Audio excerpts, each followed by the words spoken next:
We've all been there. The rogue kills the informant just to see what happens. The warlock threatens the shopkeeper for a 5 gold discount. The table is so afraid of cringe that they undercut every emotional moment with a joke. We call them murder hobos, but the real problem isn't the murder, it's nihilism. It's the assumption that for a story to be adult or smart, it has to be cynical. Today, I want to talk about how a concept I call barbed wire sincerity can save your dystopian TTRPG from the dark equals deep trap. In my last video on the boys, I talked about new sincerity. It's the idea that we can acknowledge how dark and broken the world is, but choose hope anyway. In the context of the boys, I called it barbed wire sincerity. Hope wrapped in gore, redemption covered in blood. But that same cynicism that exhausted the superhero genre is currently exhausting our tabletop role-playing games. Dark is easy. Cynicism is safe. If your character never cares about an NPC, you can't be sad when that NPC dies. But as Brendan Lee Mulligan, the excellent, fantastic GM of Dimension 20, and also currently Critical Role, evil reinforces its own worldview by constantly engendering the situation it says is unavoidable. If you play like the world is dark and hopeless, you make the world dark and hopeless. You prove the villains right. You can absolutely play in an all-evil party. You can play a game where the only thing that really matters is gaining loot and killing monsters.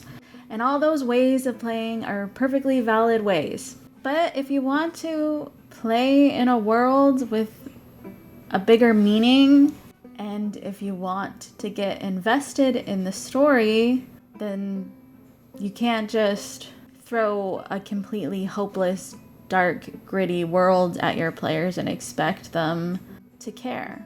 I have learned over the years that I love exploring dark themes in my writing, in the media that I consume, in the games that I play, and the games that I write. I love tragedy and moral ambiguity. But when I design my Monster of the Week mysteries, like my Dark Harvest mystery, I follow one rule. Other than the main hook of the mystery, there is always a chance to save every victim. It might be a 1% chance. It might be incredibly unlikely and hard, but that chance has to exist. If the world is 100% doomed, the players have no reason to try. But if there is even a 1% chance to save someone, then every choice they make matters. The darkness isn't there to make you feel hopeless. It's there to make the struggle for that 1% feel like the most important thing in the world. I admire Brendan Lee Mulligan as a game master a lot, so I take a lot of advice from him.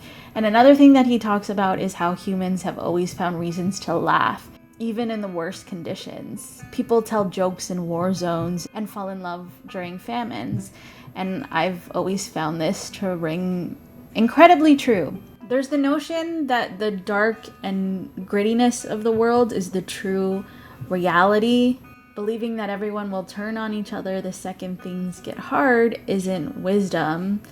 It's a small, cynical fantasy.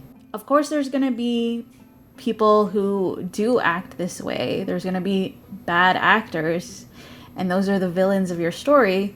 And there's also going to be people who do make the wrong choices in these situations and do have complicated morals. But in the end, real people find reasons to keep going. In the most darkest of situations, hope is a rebellion. In a world that tells you to be cynical, choosing to care is the most radical thing that you can do at your table. If you haven't already, hit that like button and subscribe for more tabletop RPG and media analysis. Leave a comment below about your dark, gritty stories and your edgy players. I want to hear them. And if you want to play a mystery built on these ideas, check out Dark Harvest on my itch.io in the description.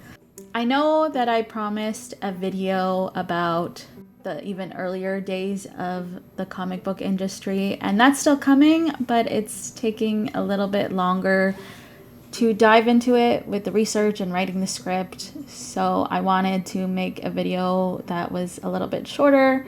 Thanks for watching. Stay safe. Stay weird. The horrors persist, but so do you.